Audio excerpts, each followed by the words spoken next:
Lecture de l'Apocalypse de Saint Jean. Le sanctuaire de Dieu qui est dans le ciel s'ouvrit, et l'arche de son alliance apparut dans le sanctuaire. Un grand signe apparut dans le ciel, une femme ayant le soleil pour manteau, la lune sous les pieds et sur la tête une couronne de 12 étoiles.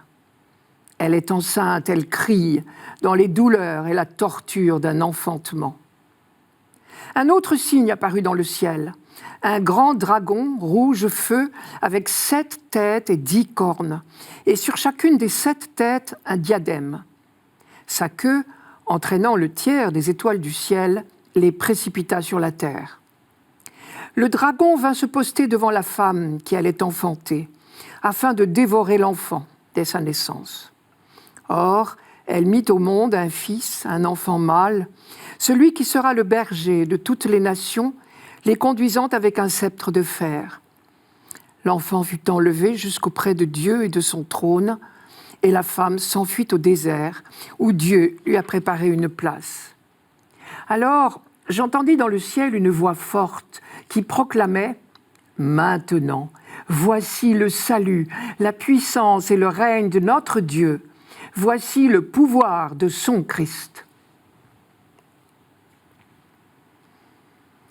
On sait que toute l'Apocalypse de Saint Jean est un message de victoire adressé à la jeune Église chrétienne qui est en pleine persécution. Et pour exprimer ce message de victoire, Saint Jean emploie de nombreuses images.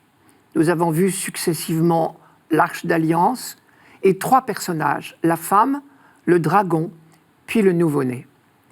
Je reprends successivement ces images, l'une après l'autre. L'Arche d'Alliance, pour commencer, est un rappel de cette fameuse arche, le coffret de bois doré qui accompagnait le peuple pendant l'exode au Sinaï et qui rappelait sans cesse au peuple d'Israël l'alliance que Dieu avait conclue avec lui. À l'époque où Jean écrivait, il y avait des siècles que cette arche était perdue. Elle a disparu, on ne sait comment, au moment de l'exil à Babylone. Et l'on racontait que Jérémie l'avait mise à l'abri, en la cachant quelque part au mont Nébo, c'est dans le 2e livre des Maccabées. Et on croyait généralement qu'elle réapparaîtrait au moment de la venue du Messie. Or, Jean la voit réapparaître. Le sanctuaire de Dieu qui est dans le ciel s'ouvrit, et l'arche de son alliance apparut dans le sanctuaire. Pour lui, c'est le signe que la fin des temps est arrivée. L'alliance éternelle de Dieu avec l'humanité est enfin définitivement accomplie. Et puis apparaît, toujours dans le ciel, une femme ayant le soleil pour manteau, la lune sous les pieds, et sur la tête une couronne de 12 étoiles. Elle est enceinte, elle crie dans les douleurs et la torture d'un enfantement. On se demande aussitôt qui représente cette femme. Et là encore, c'est l'Ancien Testament qui nous donne la clé. Car souvent, les relations entre Dieu et Israël, son peuple choisi, sont décrites dans l'Ancien Testament en termes de noces. Le prophète Osée, par exemple, parlait des fiançailles de Dieu avec son peuple. Et Isaïe développait ce thème des noces pour aller jusqu'à présenter la venue du Messie comme un enfantement. Car c'est d'Israël que doit naître le Messie. Dans cette ligne, la femme décrite dans l'Apocalypse désigne donc le peuple élu qui engendre le Messie. Enfantement ô combien douloureux pour les disciples du Christ qui sont affrontés à la persécution. Mais Jean vient leur dire justement, vous êtes en train d'enfanter l'humanité nouvelle. Le second personnage est le dragon, posté devant la femme afin de dévorer l'enfant dès sa naissance. C'est dire le combat des forces du mal contre le projet de Dieu. Pour les chrétiens persécutés auxquels s'adresse l'Apocalypse, le mot « dragon » n'est pas trop fort. Et la description impressionnante dit la violence à laquelle ils sont affrontés. Le dragon est énorme, rouge feu, avec 7 têtes et 10 cornes, et sur chaque tête un diadème. La tête et les cornes disent l'intelligence et la force, et le diadème désigne le pouvoir impérial. C'est dire sa réelle capacité de nuire. Et d'ailleurs, il parvient à balayer le tiers des étoiles du ciel et à les précipiter sur la terre. Mais justement, ce n'est que le tiers des étoiles. Ce n'est donc qu'un semblant de victoire. Et la suite du texte va nous dire que ce pouvoir du mal n'est que provisoire. Voici l'enfant maintenant. La femme mit au monde un fils, un enfant mâle, celui qui sera le berger de toutes les nations, les conduisant avec un sceptre de fer. Pour les lecteurs de Jean, il désigne évidemment le Messie. Car Jean fait allusion ici à une phrase du psaume 102 qui concernait le Messie. Je cite « Le Seigneur m'a dit, tu es mon fils, moi aujourd'hui je t'ai engendré. Demande-moi, et je te donne les nations en héritage, en propriété les extrémités de la terre. Tu les écraseras avec un sceptre de fer. » Le terme de berger était également classique pour parler du Messie. L'image suivante, c'est celle de l'enlèvement de l'enfant auprès de Dieu et de son trône. Elle symbolise la résurrection du Christ. Là encore, c'était très clair pour les premiers chrétiens, qui étaient habitués à parler de lui comme le premier-né, désormais assis à la droite de Dieu. Mais son peuple, lui, demeure dans le monde, un monde difficile, mais où ils sont assurés de la protection de Dieu. Et c'est le sens du désert, qui est encore un rappel de l'Exode, au cours duquel Dieu n'a cessé de prendre soin de son peuple. Que les croyants se rassurent donc. Si le dragon a échoué dans le ciel, il ne peut réussir sur la terre. Aux premiers chrétiens, enfantant l'humanité nouvelle dans la douleur de la persécution, l'Apocalypse vient donc annoncer la victoire. Maintenant, c'est-à-dire depuis la résurrection du Messie, voici le salut, la puissance et la royauté de notre Dieu et le pouvoir de son Christ.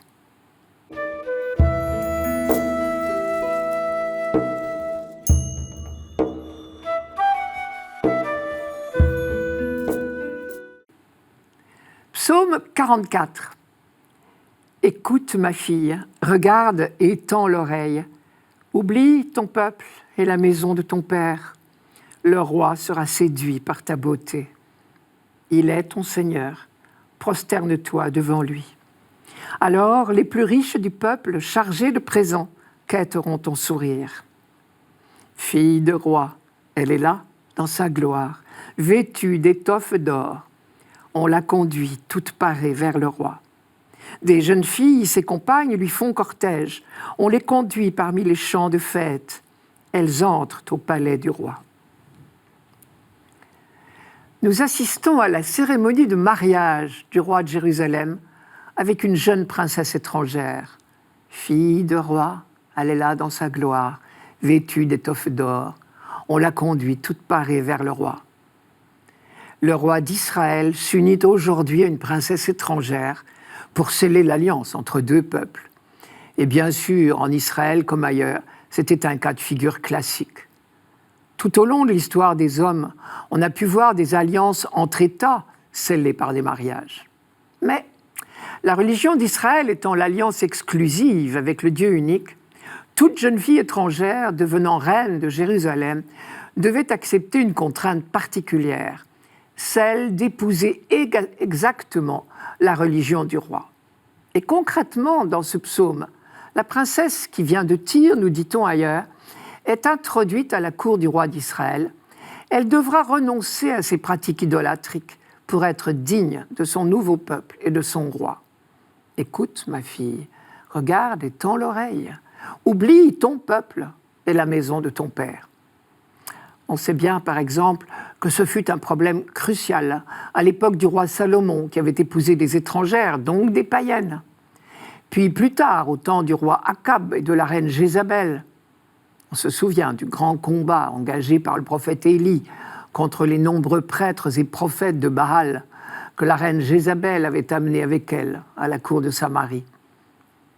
Bien sûr, pour qui sait lire entre les lignes, ces conseils donnés à la princesse de Tyr s'adressent en réalité à Israël.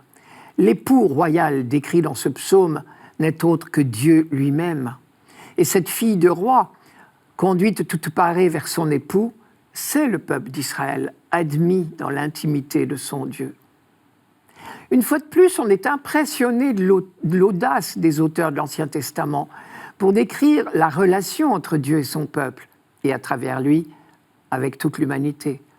C'est le prophète Osée qui le premier a comparé le peuple d'Israël à une épouse. Je cite, « Je vais la séduire, je la conduirai au désert et je parlerai à son cœur. Et elle répondra, comme au temps de sa jeunesse, au jour où elle monta du pays d'Égypte. Et il adviendra en ces jours-là, oracle du Seigneur, que tu m'appelleras mon mari. » À sa suite, Jérémie, Ézéchiel, le 2e et le 3e Isaïe ont développé ce thème des noces entre Dieu et son peuple. Et on retrouve chez eux tout le vocabulaire des fiançailles et des noces, les noms tendres, la robe nuptiale, la couronne de mariée, la fidélité, par exemple. « Ainsi parle le Seigneur. Je te rappelle ton attachement du temps de ta jeunesse, ton amour de jeune marié. Tu me suivais au désert. » C'est Jérémie. Ou bien encore, de l'enthousiasme du fiancé pour sa promise. Ton Dieu sera enthousiasmé pour toi. C'est Isaïe. Quant au Cantique des Cantiques, long dialogue amoureux composé de 7 poèmes, nulle part il n'identifie les 2 amoureux qui s'y expriment. Mais les Juifs l'ont toujours compris comme le dialogue entre Dieu et son peuple. La preuve, c'est qu'ils le lisent tout spécialement pendant la célébration de la Pâque, la grande fête de l'alliance de Dieu avec Israël.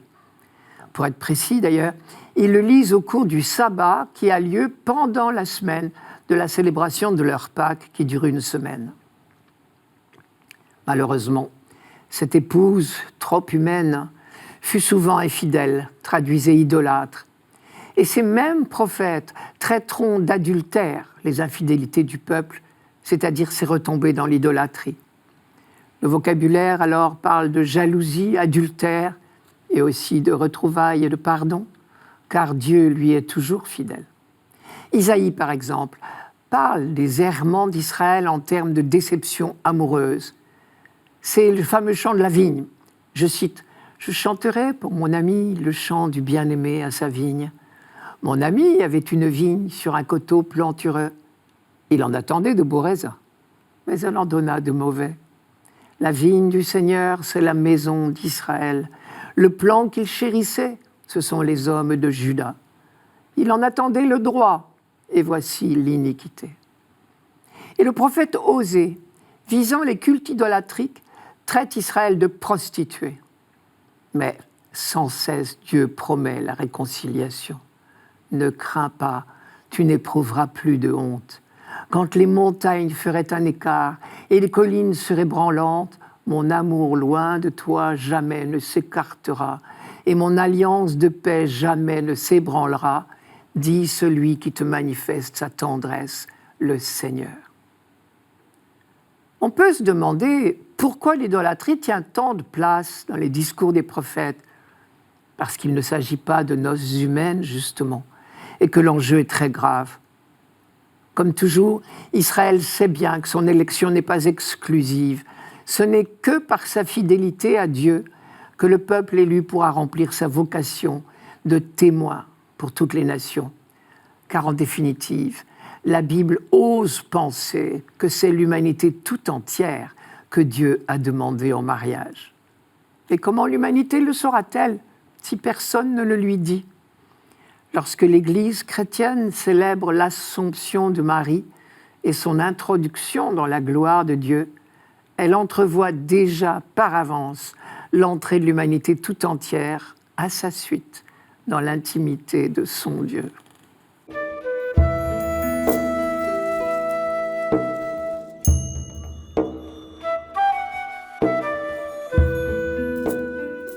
Lecture de la première lettre de saint Paul apôtre aux Corinthiens. Frères, le Christ est ressuscité d'entre les morts, lui premier ressuscité parmi ceux qui se sont endormis. Car la mort étant venue par un homme, c'est par un homme aussi que vient la résurrection des morts.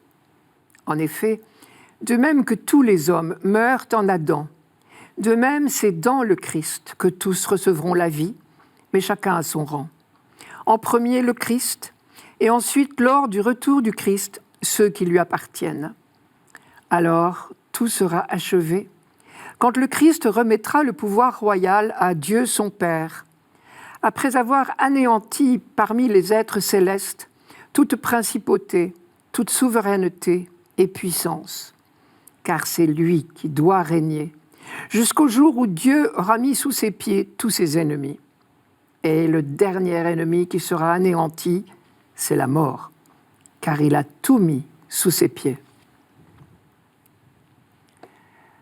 Le jour où nous célébrons l'Assomption de la Vierge, la liturgie nous propose une méditation de Paul sur la résurrection du Christ opposée à la mort d'Adam.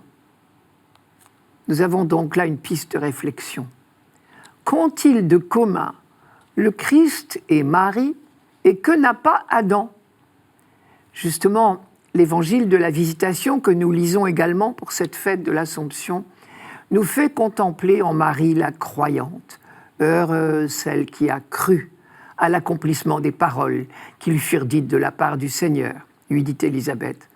Elle a cru, c'est-à-dire elle a accepté d'entrer dans le projet de Dieu sur elle, sans tout comprendre. Et pourtant, plus d'une fois, un glaive a transpercé son âme, comme le lui avait prédit Siméon.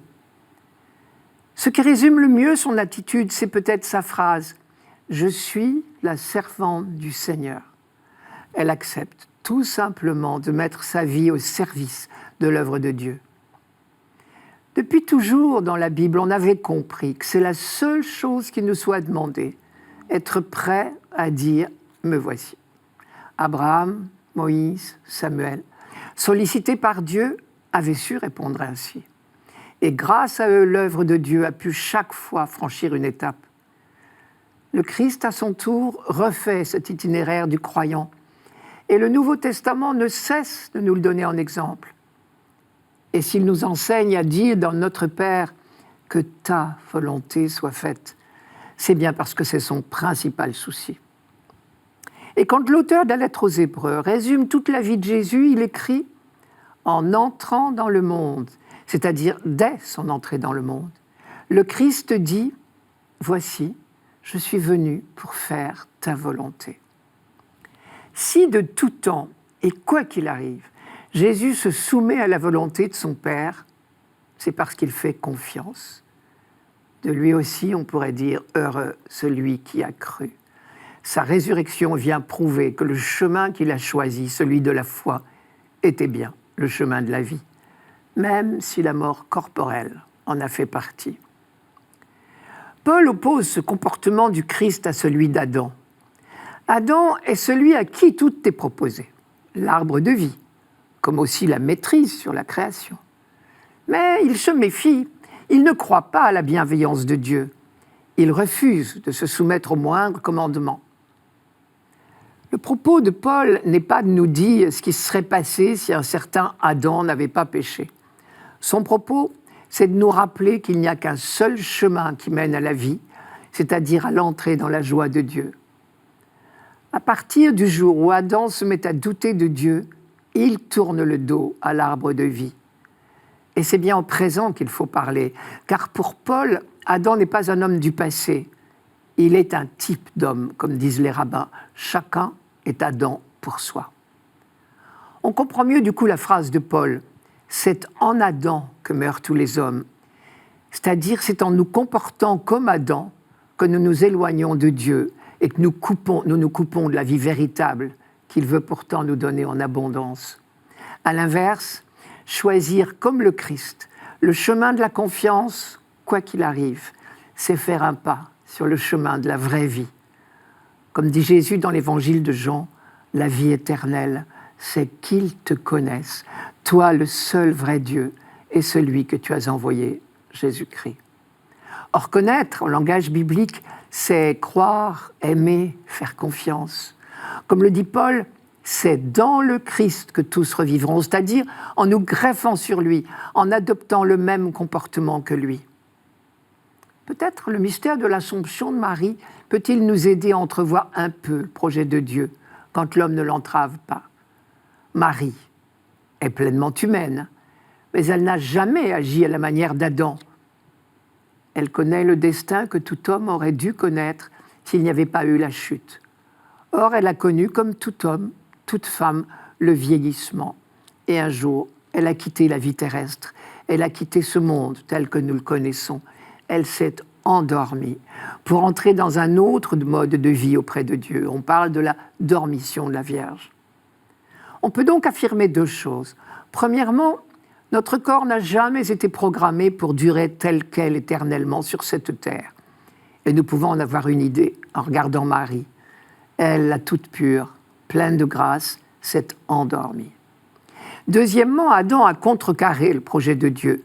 Et la transformation corporelle que nous aurions dû connaître, la dormition, est devenue mort avec son cortège de souffrance et de laideur. La mort, telle que nous la connaissons, si douloureusement, est entrée dans le monde par le fait de l'humanité elle-même. Mais là où nous avons introduit les forces de mort, Dieu peut redonner la vie. Jésus a été tué par la haine des hommes, mais Dieu l'a ressuscité. Lui, le premier ressuscité, il nous fait entrer dans la vraie vie, celle où règne l'amour.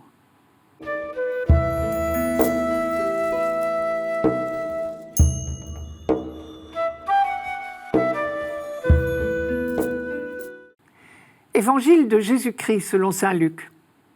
En ces jours-là, Marie se mit en route et se rendit avec empressement vers la région montagneuse, dans une ville de Judée. Elle entra dans la maison de Zacharie et salua Élisabeth. Or, quand Élisabeth entendit la salutation de Marie, l'enfant tressaillit en elle. Alors, Élisabeth fut remplie d'Esprit Saint et s'écria d'une voix forte : « Tu es bénie entre toutes les femmes, et le fruit de tes entrailles est béni. D'où m'est-il donné que la mère de mon Seigneur vienne jusqu'à moi ? Car lorsque tes paroles de salutation sont parvenues à mes oreilles, l'enfant a tressailli d'allégresse en moi. Heureuse celle qui a cru à l'accomplissement des paroles qui lui furent dites de la part du Seigneur. » Marie dit alors : « Mon âme exalte le Seigneur, exulte mon esprit en Dieu mon Sauveur. Il s'est penché sur son humble servante. Désormais, tous les âges me diront bienheureuse. Le Puissant fit pour moi des merveilles. Saint est son nom. Sa miséricorde s'étend d'âge en âge sur ceux qui le craignent. Déployant la force de son bras, il disperse les superbes. Il renverse les puissants de leur trône. Il élève les humbles. Il comble de biens les affamés, renvoie les riches les mains vides. Il relève Israël, son serviteur. Il se souvient de son amour, de la promesse faite à nos pères en faveur d'Abraham et sa descendance à jamais. » Marie resta avec Élisabeth environ 3 mois, puis elle s'en retourna chez elle. Comment ai-je ce bonheur que la mère de mon Seigneur vienne jusqu'à moi ? Cette phrase d'Élisabeth nous renvoie à un épisode de l'Ancien Testament, l'arrivée de l'Arche d'Alliance à Jérusalem. C'est dans le 2e livre de Samuel. Lorsque David se fut installé comme roi à Jérusalem, lorsqu'il eut un palais digne du roi d'Israël, il envisagea de faire monter l'Arche d'Alliance dans cette nouvelle capitale. Mais il était partagé entre la ferveur et la crainte. Il y eut donc une première étape dans la ferveur et la joie. Je cite, « David réunit toute l'élite d'Israël, 30 000 hommes. David se mit en route et partit, lui et tout le peuple qui était avec lui, pour faire monter l'arche de Dieu, sur laquelle a été prononcé un nom, le nom du Seigneur, le Tout-Puissant, siégeant sur les chérubins. On chargea l'arche de Dieu sur un chariot neuf. David et toute la maison d'Israël s'ébattaient devant le Seigneur au son de tous les instruments, des cithars, des harpes, des tambourins, des sistres et des cymbales. Mais là, se produisit un incident qui rappela à David qu'on ne met pas impunément la main sur Dieu. Un homme qui avait mis la main sur l'arche sans y être habilité mourut aussitôt. Alors chez David, la crainte l'emporta et il dit « Ah, comment l'arche du Seigneur pourrait-elle venir chez moi ?» Et du coup, le voyage s'arrêta là. David crut plus prudent de renoncer à son projet et il remit à l'arche dans la maison d'un certain Obed-Édom où elle resta 3 mois. Or, elle apporta le bonheur à cette maison. Voilà David rassuré. On vint dire au roi David « Le Seigneur a béni la maison de Obed-Édom et tout ce qui lui appartient à cause de l'arche de Dieu. » David partit alors et il fit monter l'arche de Dieu de la maison de Obed-Édom à la cité de David, dans la joie. David tournoyait de toutes ses forces devant le Seigneur. David et toute la maison d'Israël faisaient monter l'arche du Seigneur parmi les ovations et au son du cor. On peut penser que Luc a été heureux d'accumuler dans le récit de la visitation des détails qui rappellent ce récit de la montée de l'arche à Jérusalem. Les deux voyages, celui de l'arche, celui de Marie, se déroulent dans la même région, les collines de Judée. L'arche entre dans la maison d'Obed-Édom, elle y apporte le bonheur, c'est le 2e livre de Samuel. Marie entre dans la maison de Zacharie et Élisabeth et y apporte le bonheur. L'arche reste 3 mois dans la maison d'Obed-Édom, Marie restera 3 mois chez Élisabeth. Enfin, David dansait devant l'arche, le texte nous dit qu'il sautait et tournoyait. Et Luc note que Jean-Baptiste bondit de joie devant Marie qui porte l'enfant. Tout ceci n'est pas fortuit, évidemment. Luc nous donne de contempler en Marie la nouvelle arche d'alliance. Or, l'arche d'alliance était le signe de la présence de Dieu. Marie porte donc en elle, mystérieusement, cette présence de Dieu. Désormais, Dieu habite notre humanité. Le Verbe s'est fait chair et il a habité parmi nous, dira saint Jean. Tout ceci grâce à la foi de Marie. Élisabeth lui a dit « Heureuse celle qui a cru à l'accomplissement des paroles qui lui furent dites de la part du Seigneur. » En guise de réponse aux paroles d'Élisabeth, Marie entonne le Magnificat. Et une chose assez surprenante à propos du Magnificat, dans nos Bibles, à cette page de saint Luc, on trouve dans la marge des quantités de références à d'autres textes bibliques. Et l'on peut reconnaître des bribes de plusieurs psaumes dans presque toutes les phrases du Magnificat. Ce qui veut dire que Marie n'a pas inventé les mots de sa prière. Pour exprimer son émerveillement devant l'action de Dieu, elle a tout simplement repris des phrases prononcées par ses ancêtres dans la foi. Il y a là déjà une double leçon. D'humilité d'abord, spontanément. Pourtant mise devant une situation d'exception, Marie reprend tout simplement les expressions de la prière de son peuple. De sens communautaire ensuite, on dirait aujourd'hui de sens de l'Église, car aucune des citations bibliques reprises dans le Magnificat n'a un caractère individualiste. Elle concerne toujours le peuple tout entier.